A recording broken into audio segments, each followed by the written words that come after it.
most latest and beautiful idea. Once again I am back and welcome back to my channel.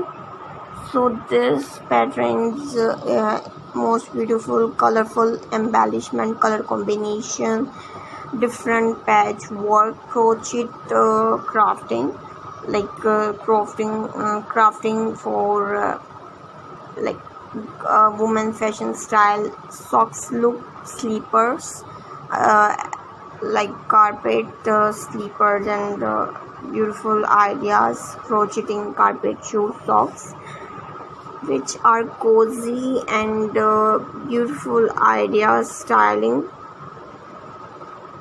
So I hope you like it, my video and my channel,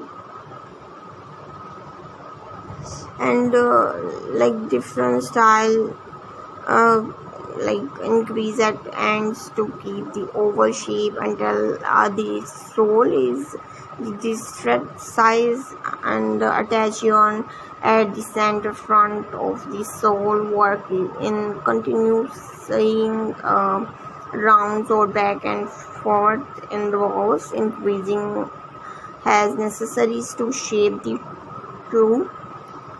Use a half double crochet SDC or double crochet DC for a thicker fabric. Continue to crochet around the sole, working upwards to create the sides of the slipper.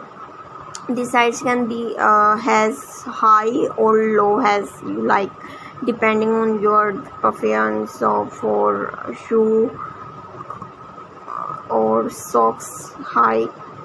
So I hope you like it, my video and my channel. Guys, please see this video till the end. Thank you.